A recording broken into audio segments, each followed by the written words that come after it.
Because of God, everything else is. Because of Him, you exist. Because of Him, you have material abundance and conveniences, and all the satisfactions that go with them. So unto God your gratitude should be great. Why then do you not remember His supreme importance to you? How can you sleep away each day in ignorance of Him? There is no excuse. Why give so much importance to material life? Attend to your earthly obligations, but all the while, think of God. For every day, the demon of fate is snatching people from this temporal land. At any moment, you may be taken away. Perform your duties in this world consciously, but keep your engagement with God without fail. I work hard to serve all, but when I am alone meditating, I allow no one to disturb me. Other matters can wait. The engagement with God must never be neglected. One saint in India would not interrupt his worship to read even urgent messages. In your life, also, you must give supreme importance to daily communion with Him. Otherwise, you will never keep your engagement with God.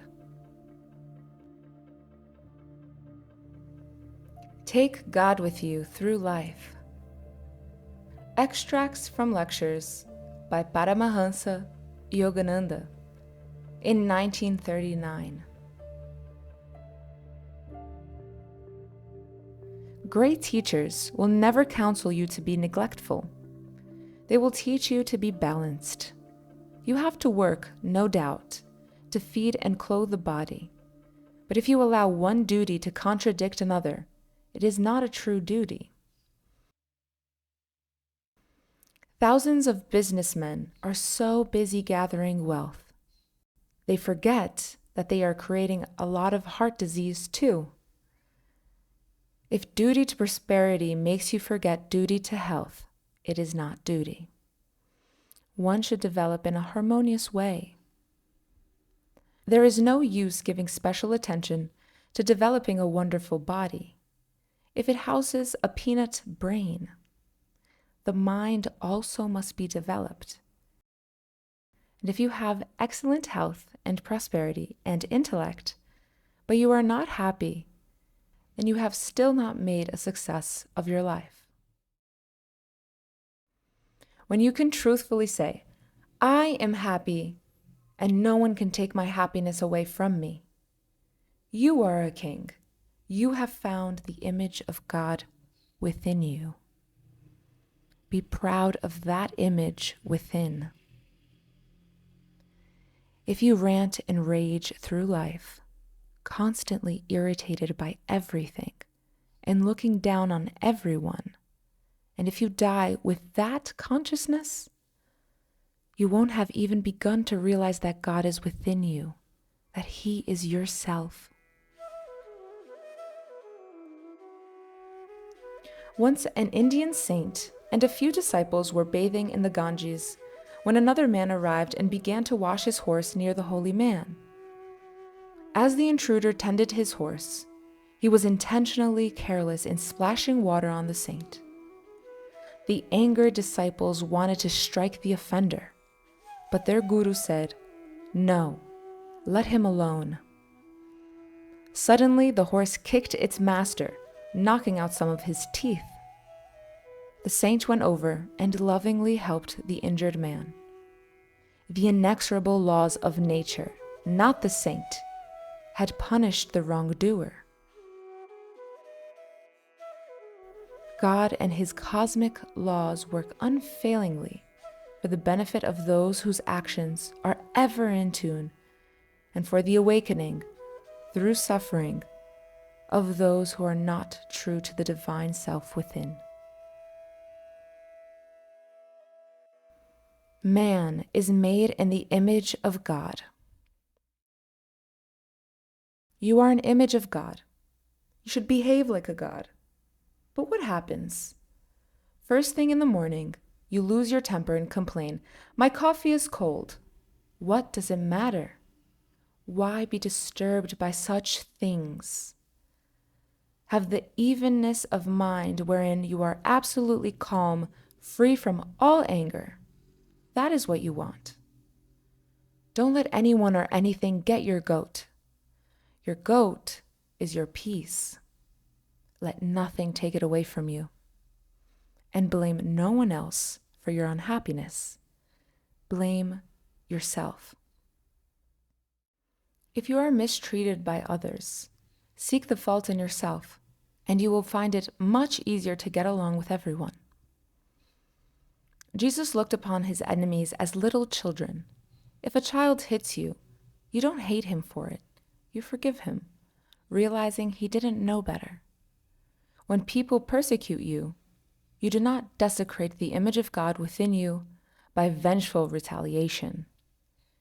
If you want to realize his image within, remember now that you are a God and behave like one. Most people are victims of moods, and unless one controls them, they will control him. A person who is not self-controlled is not fully sane, and he doesn't know it. He who masters his moods becomes a more balanced individual. It is a strange phenomenon that no one can be tempted to do so willingly, something he feels is against his own highest interest.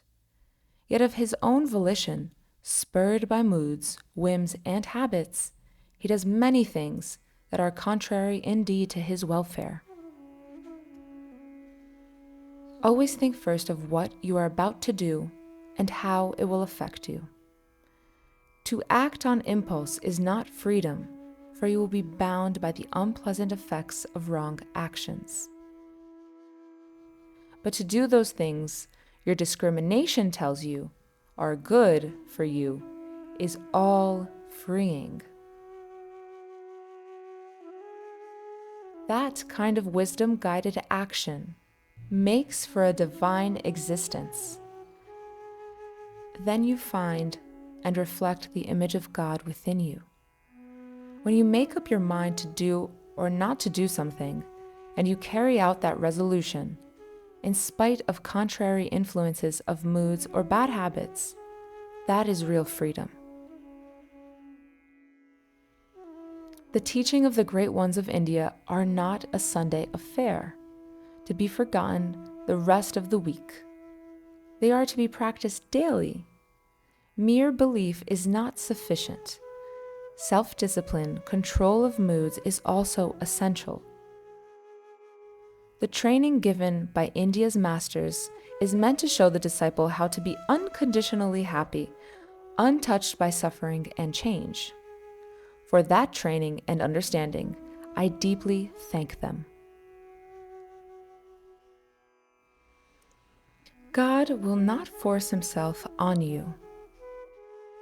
If one is sincere in his search for truth, God helps him to find a book or a teacher to inspire and encourage him. When the seeker is deeply in earnest, God sends him a guru. A guru is a God-knowing person who has been divinely appointed by him to take the seeker as a disciple and lead him from the darkness of ignorance to the light of wisdom. Through the guru's pure perception, God teaches the devotee. For the Lord has taken a vow of silence, and he does not address the disciple directly until that devotee has attained a considerable degree of spiritual development. God's silence does not mean that he is cruel or indifferent. On the contrary, in his humility and love, he has given man freedom to work out his own destiny. God does not wish to interfere with that free choice. He wants us to use our freedom to find him, but he does not want to force himself upon us. Because God gave us independence, and because we misused it, we have become estranged from Him. Until you know God, until you have heard His voice, no matter what spiritual path you are following, you have not attained real communion with Him. His voice can be heard. He can be known. He is more real than all the things you perceive with your five senses. But you must work at finding Him. The Guru is sent by God. For success in the divine search, as in every other aspect of life, it is necessary to follow God's laws. To understand the secular knowledge available in a school, you have to learn from a teacher who knows it. So also to understand spiritual truths, it is necessary to have a spiritual teacher or guru, one who knows God. Even if you cannot be in His physical presence, or even if He is no longer incarnate on earth, you must follow the teaching of such a teacher if you would find God. Just any teacher will not do. There is only one guru uniquely the devotee's own. But if you turn away from the emissary of God, He silently asks, "What is wrong with you that you foolishly leave the one I have sent to help you learn the divine science of the soul? Now you shall have to wait long and prove yourself before I shall respond again." He who cannot learn through the wisdom and love of his God-ordained guru will not find God in this life. Several incarnations at least must pass before he will have another such opportunity. An understanding of the divine law of the guru-disciple relationship is necessary. We learn this in India. It is very simple, but very important.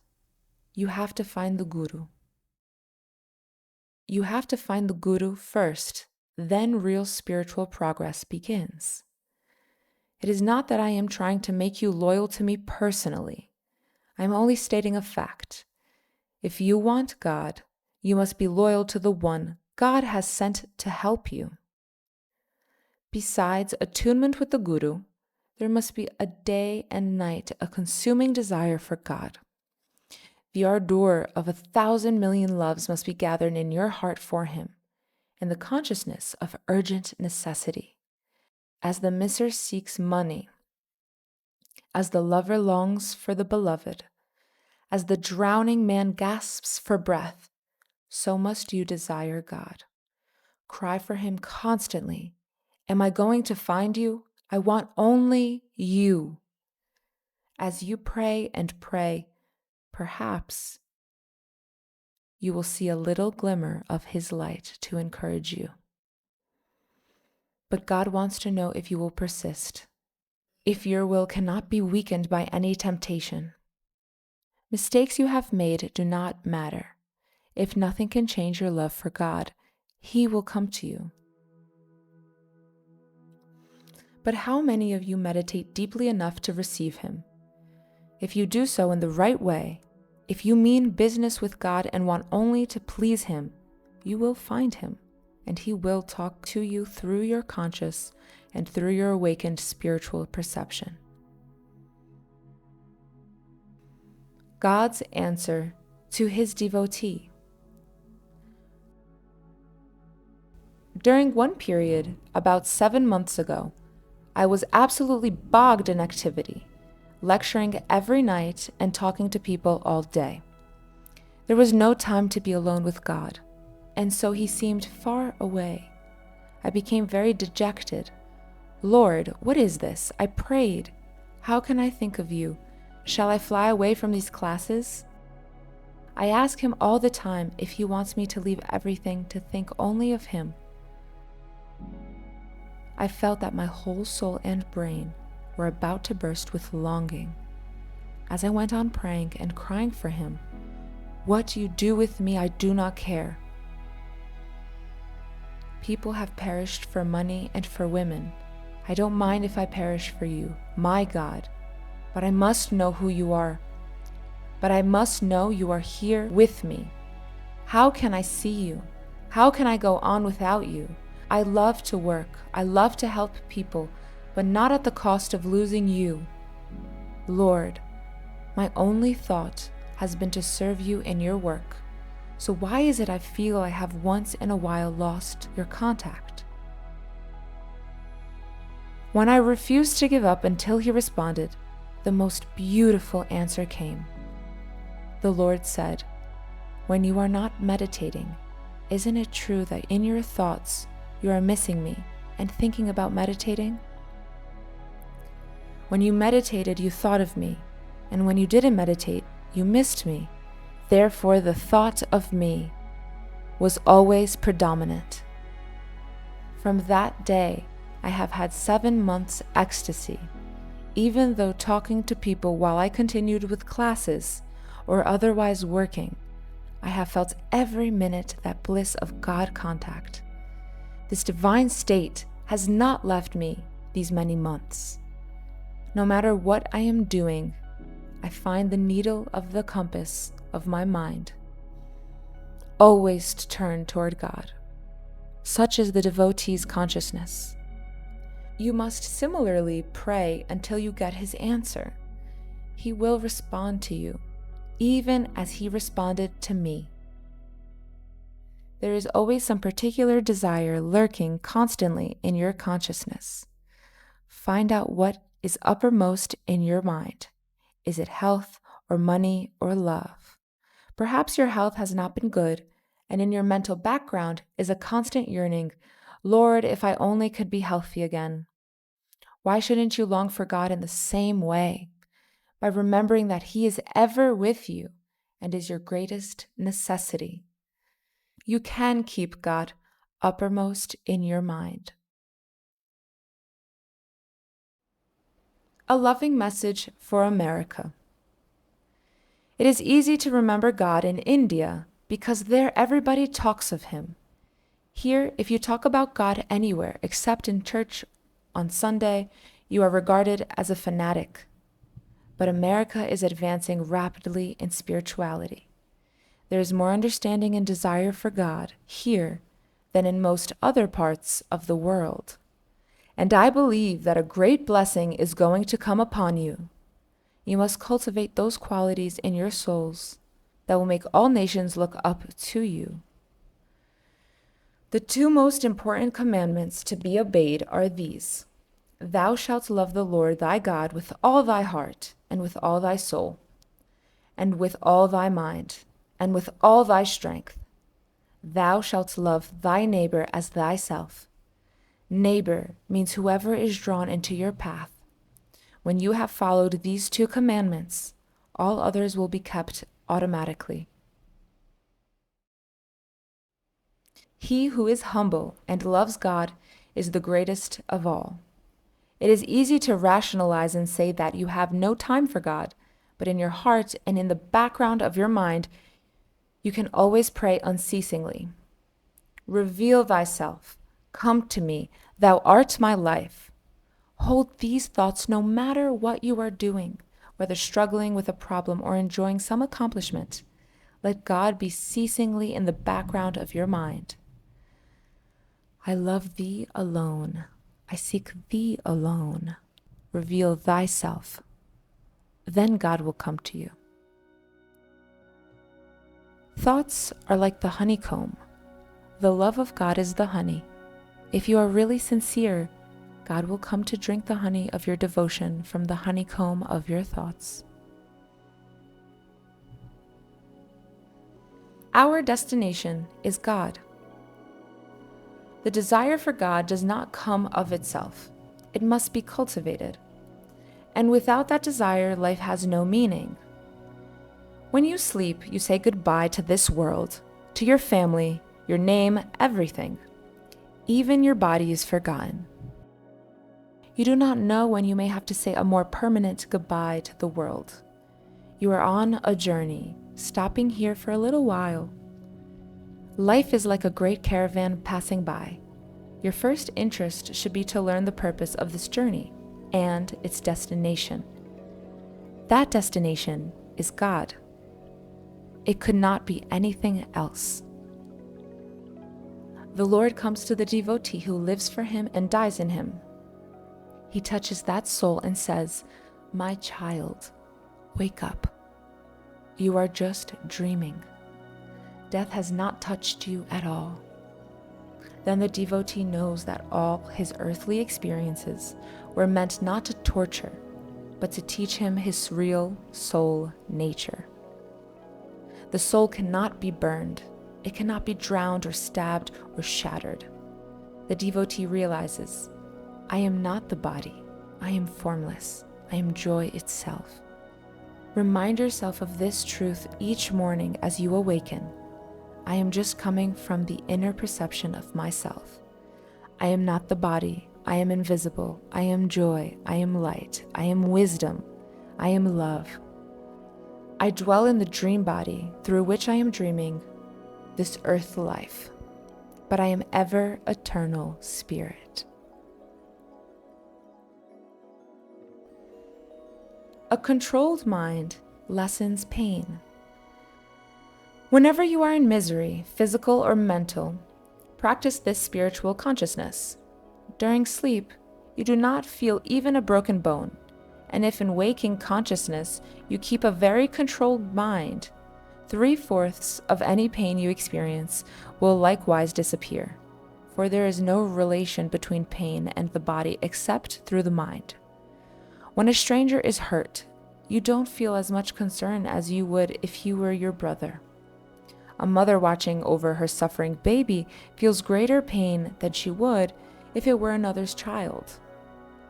Similarly, physical suffering in your own body is intensified because through identification with it, you are more in sympathy with your body than with someone else's. You must be better able to detach your mind and feeling from the body. That is why Jesus said, "Take no thought for your life, what ye shall eat, or what ye shall drink, nor yet for your body, what ye shall put on." Love for the body, love for the senses, these are harmful to your spiritual development. If you want spiritual illumination, practice these truths. They are so beneficial that they ought to be applied by everyone. Once in a while, try getting along without food or other comforts in your daily life. Fast for a day or two and deny yourself some of the pleasures and conveniences you are accustomed to, and see whether or not you are just as content without them. The really free-born person is master of himself. He is led by the inner wisdom of the soul, uninfluenced by others or by the dictates of his own habits or moods. This kind of freedom requires rigid self-control and a deep understanding of the self. But it is not difficult to attain this freedom. It is your true nature. One should maintain a constant mental state of devotion to God. I have tried every form of activity, but no matter what I am doing, my mind remains with God. You should enjoy this creation without being enslaved by it. I know from experience that the pleasure of finding God is the most enjoyable. Yet people are so steeped in delusion that they will not make the effort to know Him. They would rather engage in worldly interests or passively seek Him through reading books and wandering from one religion to another. People do not follow the real way of God perception because that way lies in continuously praying to God, in seeking Him day and night, and in conquering all forces that keep the mind away from Him.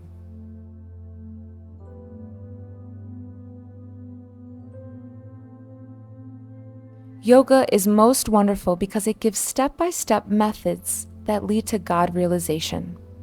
In college, you may earn a DD and be proclaimed a doctor of divinity and still be a doctor of delusion.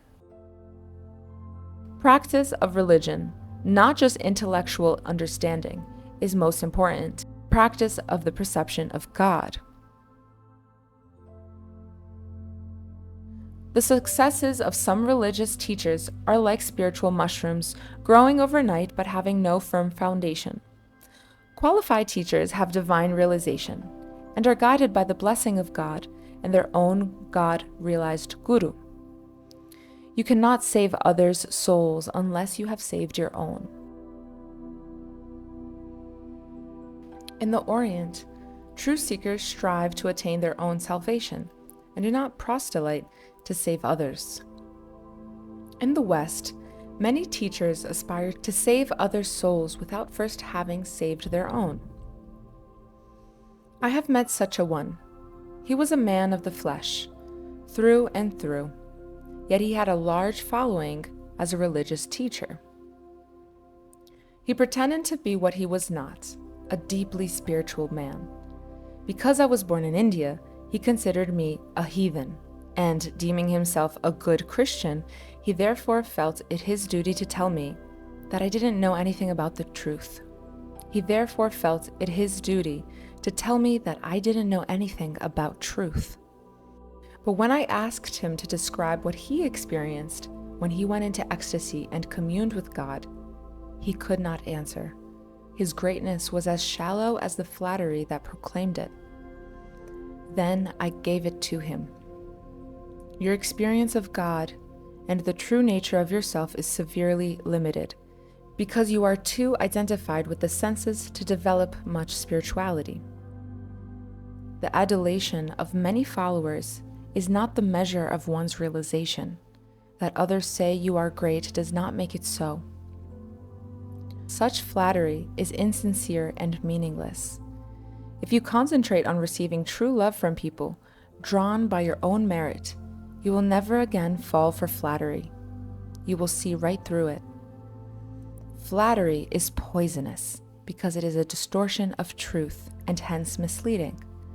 So long as you enjoy your band of flatterers, you will have no real friends.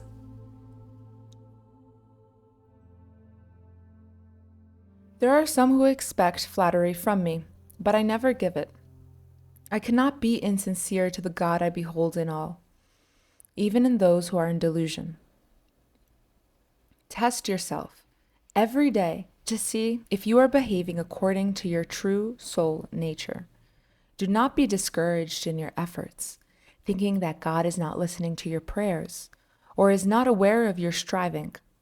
If you study the lives of the masters and saints, you will see that they had much more trouble than you have.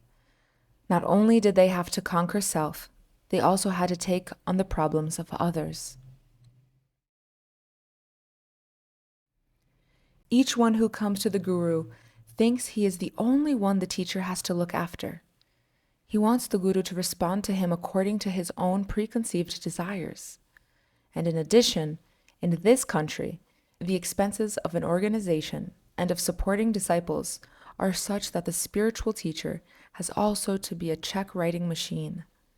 But God blessed me through the understanding souls He spent to help me accomplish what He had brought me here to do. Follow those who have found God. Follow the spiritual paths recognized by the masters who have found God.